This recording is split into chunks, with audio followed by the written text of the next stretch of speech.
Hello guys, welcome to innovative classes. Friends, आज हम लोग 24 दिसंबर 2024 को आरआरबी टेक्नीशियन ग्रेड 3 का जो पेपर हुआ उसका एनालिसिस करने वाले हैं। और इसमें हम लोग देखने वाले हैं कि सभी पेपर यानी कि reasoning, current affairs, math, science, ये सभी में कैसे कैसे क्वेश्चन पूछे गए हैं 24 दिसंबर को सेकेंड शिफ्ट में, और पेपर का लेवल क्या है, ये सारी चीज़ें हम आप लोग को बताने वाले हैं। ठीक है, तो वीडियो को पूरा जरूर देखें फ्रेंड्स, क्योंकि इससे आप लोग को बहुत ही हेल्प मिलेगी आगे के एग्जाम्स में। ठीक है, तो सबसे पहले हम लोग स्टार्ट करते हैं रीजनिंग से। तो देखिए रीजनिंग में कैसे कैसे क्वेश्चन पूछे गए थे 24 दिसंबर को। तो देखिए सीटिंग अरेंजमेंट से क्वेश्चन था। सीटिंग अरेंजमेंट का मतलब इसमें किस तरह से था, बोल दे रहा था कि ए बी सी डी इस तरह से 5-6 लोग हैं जो उत्तर की तरफ मुंह करके बैठे हैं, और फिर बोल देता था कि बी सी के बाईं ओर है, बाईं ओर से दूसरे स्थान पर है, डी सी से दाहिनी ओर के तीसरे स्थान पर। इस तरह से पूछ रहा था। फिर पूछ रहा था, मतलब आप लोग समझ गए होंगे कि क्या पूछ रहा था, सीटिंग अरेंजमेंट में कैसा क्वेश्चन रह रहा है। ठीक है, इसके बाद पोजीशन। पोजीशन मतलब लाइन वाला, कि एक लाइन में लेफ्ट साइड से गिनने पर इतने नंबर पे कोई है और राइट साइड से गिनने पर इतने नंबर पे कोई है, तो उन दोनों के बीच में कितने लड़के या बच्चे खड़े हैं, इस तरह का क्वेश्चन था। इसके बाद देखिए एनालॉजी। एनालॉजी में कैसा था, जैसे कि इस तरह से था, एक्स रेशियो, फिर यहाँ पे कुछ जैसे मान लेते 144, फिर ये हो गया, और फिर वाई था, और फिर इस तरह से। ठीक है, अब यहाँ पे ऑप्शन में कैसे था, एक्स इक्वल टू कुछ नंबर लिखा हुआ था। ठीक है, और इस तरह से y इक्वल टू कुछ नंबर लिखा था, जैसे ये a नंबर का हो गया। इस तरह से b नंबर में कुछ था, c नंबर में x का वैल्यू और y का वैल्यू था। इनमें से चुनना था कि x का वैल्यू क्या क्या हो सकता है। जैसे यहाँ पे अगर हम लोग देखें, अगर हम a नंबर लें तो x के जगह 16 लेंगे, और y की जगह अगर 9 लेंगे तो 16 का 9 से मल्टीप्लाई 144, उस तरह 9 का 9 से मल्टीप्लाई 81। इस तरह से मतलब एनालॉजी का क्वेश्चन आ रहे थे। मतलब एक्स वाई, ऐसा नहीं कि एक वो तो गायब था, दो दो चीज एक साथ मतलब निकालना पड़ता था। ठीक है, इसके बाद देखिए डायरेक्शन। डायरेक्शन में क्या था कि ऐसे पूछ रहा था कि एक बच्चा है जो उत्तर की तरफ 5 किलोमीटर गया, फिर दाएं मुड़ा कुछ किलोमीटर चला, फिर बाएं मुड़ा चाहे दाएं मुड़ा कुछ किलोमीटर चला, फिर बोलेगा कि फिर बाएं मुड़ के कुछ दूर चला। तो इस तरह से वो अपना स्टार्ट पोजिशन से, या फिर ऐसे क्वेश्चन था कि वो जहाँ पे रुका है वहां से उसको वापस स्टार्टिंग पॉइंट में अगर जाना है तो कितना दूर जाना पड़ेगा और किस डायरेक्शन में जाना पड़ेगा, ये क्वेश्चन था इस टाइप से। ठीक है, तो इस तरह से रीजनिंग का जो लेवल था बहुत ज्यादा हार्ड नहीं था, एकदम नॉर्मल लेवल था। तो अब हम लोग करंट अफेयर्स में देखते हैं। तो करंट अफेयर्स में भी कुछ क्वेश्चन थे, जैसे योजना से जुड़े हुए, मैया समान योजना, इस तरह से बहुत सारी योजनाएं जो भारत सरकार द्वारा स्टार्ट किए गए हैं, उन योजनाओं के बारे में आप लोग देख लीजिएगा। जैसे जनधन योजना, इससे एक क्वेश्चन था। ठीक है, कितने साल हो गए जनधन योजना के। तो ये सब क्वेश्चन, मतलब योजना से एक क्वेश्चन जरूर आ रहा है। विनर, ठीक है, हाल फिलहाल में कुछ गेम हुआ उसके विनर, जैसे कि ओलंपिक में या पैरा ओलंपिक में कौन सिल्वर जीता या कौन गोल्ड जीता, इस तरह से क्वेश्चन आ रहे थे करंट अफेयर्स से। ठीक है, अब हम लोग मैथ में देखते हैं। ठीक है, तो मैथ में देखिए क्या क्या क्वेश्चन पूछे गए थे। टाइम एंड वर्क से था, यानी कार्य और समय से। ए किसी काम को इतने दिन में, बी किसी काम को इतने दिन में, इस तरह से टाइम एंड वर्क से क्वेश्चन था। पाइप और सिस्टम, यानी कि नल और टंकी से भी क्वेश्चन था कि एक नल किसी टंकी को इतने देर में भर सकता है और दूसरा नल उसी टंकी को इतने देर में भर सकता है, तो दोनों मिलकर कितना देर में भरेंगे, इस टाइप से। मतलब पाइप और टंकी का भी क्वेश्चन था सेकेंड शिफ्ट में। रेशियो और प्रोपोर्शन वाला भी था, जैसा अभी हम जो एनालॉजी वाला बताएं, सेम वही उसी टाइप से जो रहता है, इस तरह से रेशियो एंड प्रोपोर्शन वाला भी क्वेश्चन पूछा गया था। ठीक है, यह वाई है।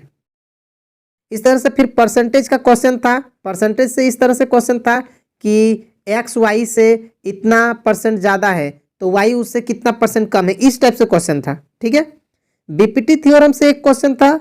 बीपीटी थ्योरम आप लोग जानते होंगे, इस तरह से एक ट्राइंगल में अगर हम मिड पॉइंट को मिला रहे हैं दो साइड के, तो ये और ये पैरेलल होता है, इससे जुड़ा हुआ एक क्वेश्चन था। ठीक है, लेकिन वहां पे थोड़ा हार्ड करके क्वेश्चन इसको पूछा गया था, समांतर चतुर्भुज बोल के बोला गया था।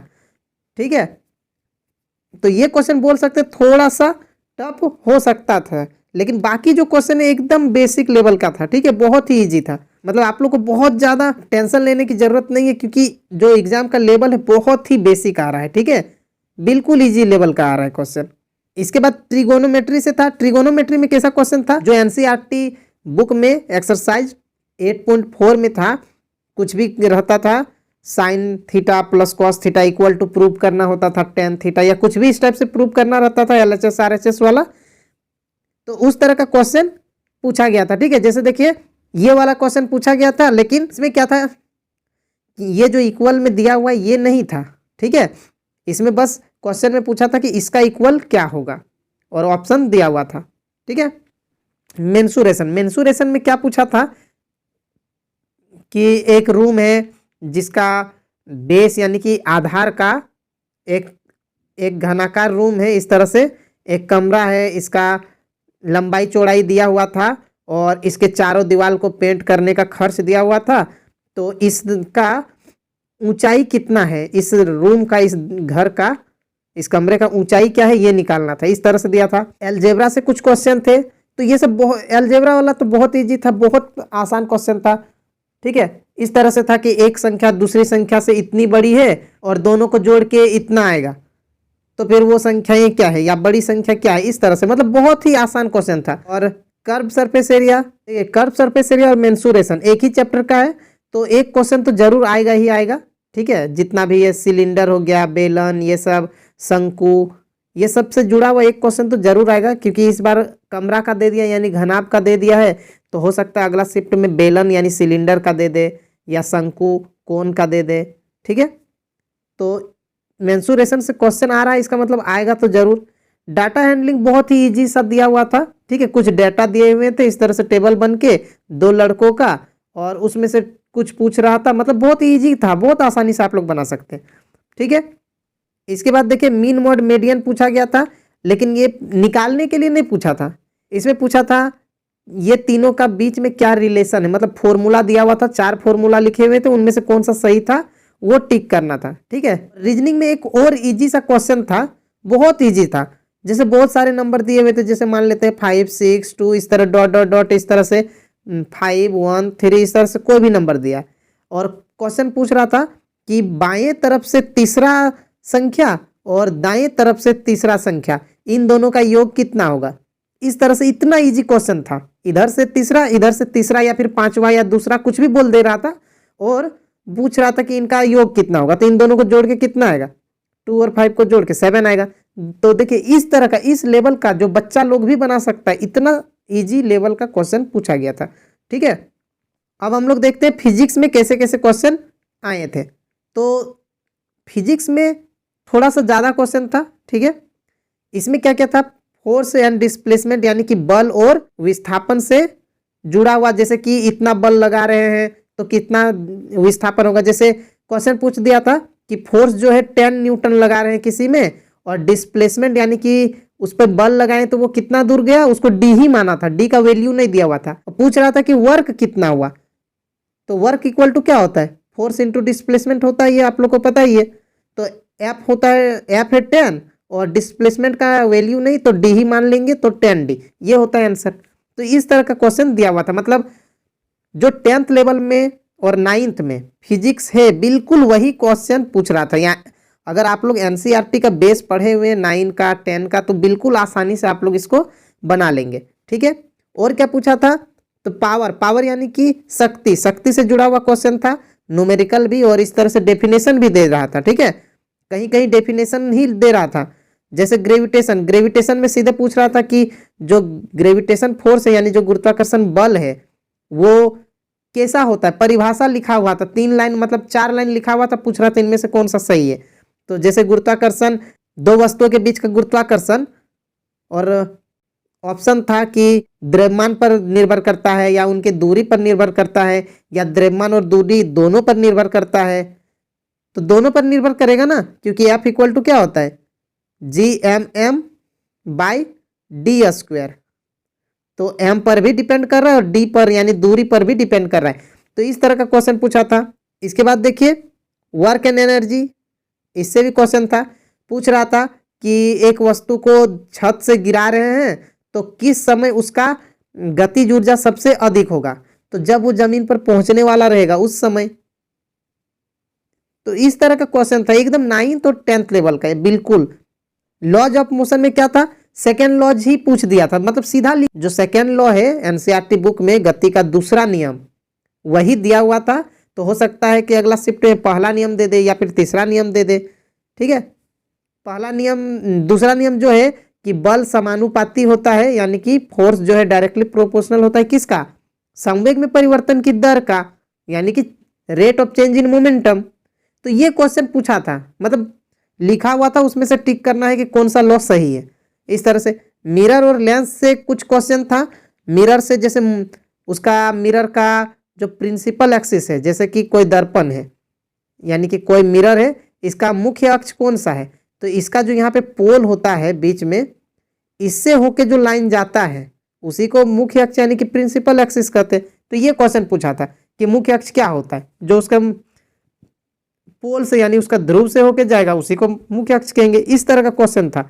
इस तरह से लेंस से पूछा था कि अवतल लेंस अगर है तो उसका क्षमता क्या होगा, तो अवतल लेंस का क्षमता माइनस में आएगा, ठीक है, उत्तल लेंस का क्षमता प्लस में होगा। इस तरह से क्वेश्चन था, मतलब एकदम बेसिक, देख सकते हैं आप लोग लेवल। इसके पावर ऑफ लेंस भी अभी तो हम बताएं, पावर ऑफ लेंस, इसमें एक और ये तो डायरेक्ट डिफिनेशन पूछ दिया था कि लेंस जो है, लेंस का जो पावर है वो फोकस का क्या होता है, फोकस का डायरेक्टली प्रोपोर्शनल यानी समानुपाती होता है कि उसका इनवर्सली प्रोपोर्शनल यानी व्युत्क्रमानुपाती होता है, क्या होता है।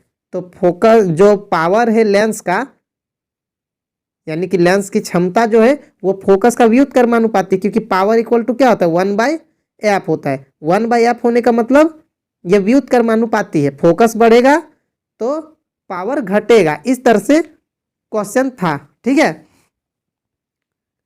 इसके बाद इलेक्ट्रिसिटी से कुछ क्वेश्चन थे, न्यूमेरिकल भी थे, तो न्यूमेरिकल आप लोग पढ़ लीजिएगा। इलेक्ट्रिसिटी से ओम का नियम का तो नहीं आया था, लेकिन कुछ और भी जैसे कि पावर का जुड़ा हुआ हो गया, इलेक्ट्रिसिटी में ही पावर आएगा ना। एनर्जी से जुड़ा हुआ क्वेश्चन, कितना एनर्जी हो रहा है, एनर्जी कंजम्पशन से लेके यानी कि ऊर्जा का कितना खपत हो रहा है, इतना देर तक कोई बल्ब चल रहा है या हीटर चल रहा है तो उससे कितना एनर्जी हो रहा है, इसका दिया हुआ था, ठीक है।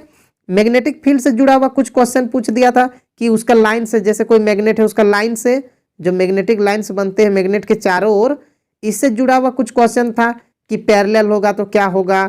इस तरह से मतलब 3-4 लाइन था। मतलब देखिए, अगर कॉन्सेप्ट आपका क्लियर है पूरा तो आप लोग बहुत अच्छे से 90+ भी मार्क्स आराम से ला सकते हैं इसमें, क्योंकि लेवल एकदम बहुत ज़्यादा इजी है, ठीक है। बिल्कुल इजी लेवल का क्वेश्चन पूछा जा रहा है। हो सकता है आगे हार्ड लेवल का दे दे, उसको तो कह नहीं सकते, लेकिन अभी आप लोग देख सकते हैं कि एकदम इजी लेवल का क्वेश्चन था, एकदम 10th तक।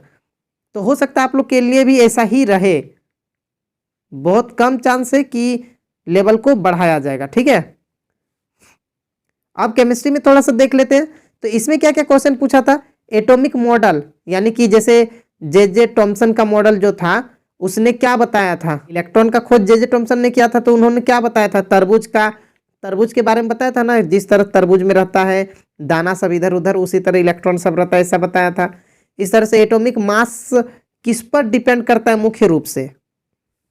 टाइप्स ऑफ रिएक्शन में पूछ दिया था, जैसे चूना पत्थर पानी को मिलाएंगे तो हीट होता है, तो ये कैसा रिएक्शन है, यानी वो उष्माक्षेपी यानी कि एक्सोथर्मिक रिएक्शन है। तो इस तरह से रिएक्शन का टाइप आप लोग से हो सकता है विस्थापन अभिक्रिया से पूछ दे या कोई और अभिक्रिया का पूछ दे।